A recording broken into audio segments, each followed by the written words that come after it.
So we have been doing 32 teams in 32 shows, and we will continue on here, close out the AFC West with the Kansas City Chiefs. The Kansas City Chiefs here. Look at that football just get destroyed. 32 teams, 32 shows, primetime action.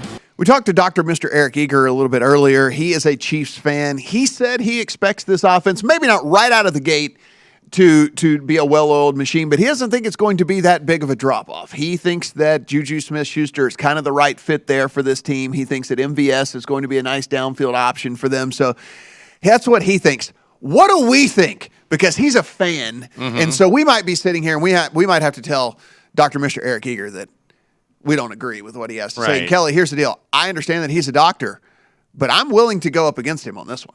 Because this doesn't have anything to do with soft tissue or I've had plenty of breaks doctors or that have told me wrong things. anything like that. This isn't a sprain. I got LASIK once. How'd that work? Yeah, there you go. What does that say about You're like, doctors? I can't trust these doctors. Can't Look at trust me, I'm anything. wearing glasses. So we'll take a look here. They were 12-5. They won the AFC West for the sixth straight season. Lost in the AFC Championship game to the Bengals 27-24. AFC Championship game for the fourth straight year for them. Fourth in points scored, third in total yards, fourth in passing yards, sixth in passing touchdowns for them. So Andy Reid's coming in, 10th season for him. Eric Bieniemy is back as offensive coordinator. Steve Spagnuolo's back as defensive coordinator. They brought back Matt Nagy to coach quarterbacks for them, so they have him on staff for this team. I didn't even know that. Yes, yes. So Matt Nagy's going to be coaching quarterbacks because Matt Nagy and Patrick Mahomes. So we'll see what that, Yeah, what that's because all about. I think Mike Kafka, he is now the OC with the Giants. He was on that staff last year in Kansas City. So the big in is Juju Smith-Schuster, Marquez Valdes-Scantling. They brought in safety Justin Reed, and they also brought in running back Ronald Jones on the out. Of course, the big one's Tyreek Hill, who is now with the Dolphins. They trade and get what they do get, though. I mean, listen, they got a first, they got a second, they got a fourth, a couple of fourths, and a sixth. I mean, they got a big haul for Tyreek Hill. Travarius Ward is out the door for them as well, and this was a guy in their secondary that was a playmaker, one of their more consistent corners.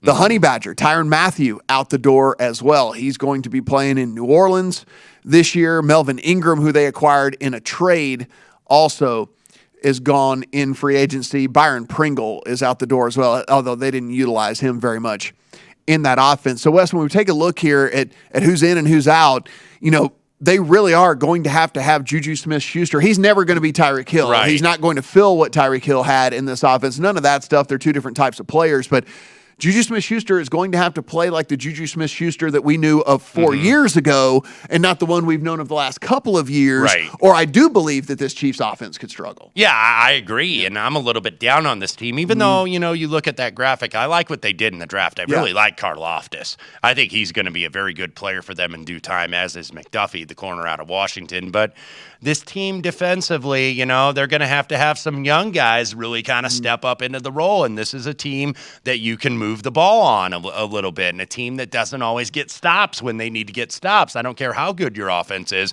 It's going to have to be really good, or your defense is going to have to get stops when you're in this division, which is the Wild Wild West. You got three really great offenses besides Kansas City in this division. We'll take a look at that full draft class here for the Chiefs. We'll see what Football Outsider, Sharp Football, ESPN, Pro Football Focus, what they all have to say about this team. We'll take a look at that win total and see what we think as well. So heading back over here to 32 teams in 32 days, the Chiefs, that draft we were talking about. Listen, they had 2 first-round picks, and it was very clear their draft strategy here, Wes. I mean, they went corner and Trent McDuffie. They went defensive end and George Karlaftis. Then they had to fill a need in the second round with Sky Moore at wide receiver, but then they go back in the second round with that second round pick, take a safety in Brian Moore. Third round, they take a linebacker. In fourth round, they take a corner. So this was a very defensive strategy here for the Chiefs, where in a division that we've talked about, where each team improved in some way, shape, or form, they decided, hey, look, let's beef up this defense a little bit more. If we're going to be going against this high-powered Chargers offense, we're going to be going against this high-powered Raiders offense, let's beef up the defensive side of the ball just a little bit. And that's what they did, taking a corner, taking a defensive end, taking a safety, and taking a linebacker with 4 of their first 5 picks. Yeah, and they had to get younger as well. I think Kansas City, just get yourself some more talent, get yourself some more depth. You talk about the guys, Honey Badger out, Daniel Sorensen, but I don't think that's a bad thing for Kansas City. It was like, okay, where's number 47? Throw at him. And that's what teams basically did. But, the continuity is still there with the coaching staff, even though you bring in Nagy and for Kafka, but you still got Spagnuolo, who I think is a really good defensive coordinator. He's very aggressive, certainly brings a lot of blitzes, so that can put his secondary a little bit on an island there. So it's not that I look at the moves that the Chiefs made and I'm like, oh gosh, they really declined, like they're really bad. It's just everybody else has gotten better. Yeah. And I think the San Diego I knew I was going to do it. Los Angeles Chargers of San Diego, I shall call them. They're the team that I think really has gotten better, and they're the team I'm highest on most in this division. Their 5th round pick, and the only reason I bring this up, the Chiefs take Darian Kennard, and he might actually have to end up starting for this team. I mean, we're talking about a 5th round offensive guard here, but Lucas Niang is pass blocks horribly. And if he doesn't pass block any better, I imagine in training camp, they might look at a 5th round rookie actually to start there. Like Niang allowed 5 or more pressures in 3 of the 7 games that he played because he also was injured a lot.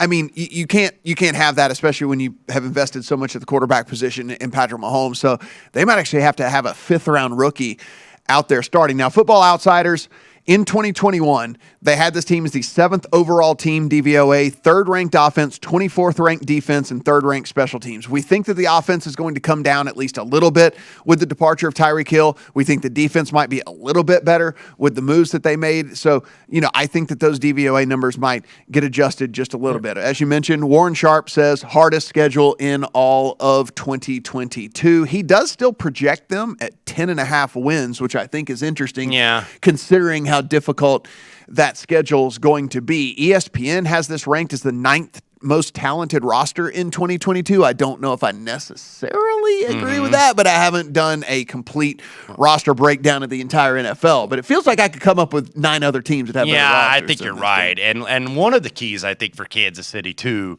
you mentioned about the offensive line, the defensive line. And I think Karlaftis maybe can help with that. Maybe not immediately, maybe long-term, maybe more than short-term, but this team's got to get pressure on the quarterback, and they do not do that very well. They were 29th in sacks last year, and when you're going up against Justin Herbert twice a year, and you're going up against Derek Carr twice a year, and you're going up against Russell Wilson twice a year, look at the other quarterbacks on that schedule. A guy by the name of Tom Brady, you got to face him. You got to face Josh Allen. You got to face Joe Burrow. Matt Ryan. Matt Ryan. Matt Stafford. Matt Stafford, even Kyler Murray. So you don't really have a lot of cupcakes on this schedule. So you're going to have to get pressure on the quarterback, and I'm just not convinced that they've improved enough to do that. Yeah, the Pro Football Focus, we talked to Eric Eager a little bit earlier, they have this as the 25th ranked defensive line heading into 2022. Now, Chris Jones on the inside has been a stud, but he's the only guy that's been a stud. Yeah. The edge defenders ranked 28th since 2020 as far as pressure Clark generated. Just has not given them what I think that they thought he was. That's why they went with Karlaftis out of Purdue, who I think is going to help and long-term be a pretty good player in this league. But you got to get pressure because you know that secondary, how long can they cover? And that's the whole thing with Kansas City, and that's why they were 27th in passing yards allowed, and partially because they had some leads in games and teams got to throw, so that could be deceiving. So maybe the pass defense wasn't that atrocious based on the numbers, but they're going to have to play McDuffie at nickel. So I mean, they're going to have a rookie out there, and he probably will get exposed a time or two with all this because there isn't going to be as much pressure from this team. If we look at the win total here, I mean, again, I can't. I'm more like you, Wes. I'm more on the underside with everything with this team. I think this division is so incredibly brutal. I think the schedule will come back to bite them. I'm higher on the Colts. We know the Bills are going to be good. The Rams are going to be good. They play these teams that they play every day. I think the Bengals are still going to be good.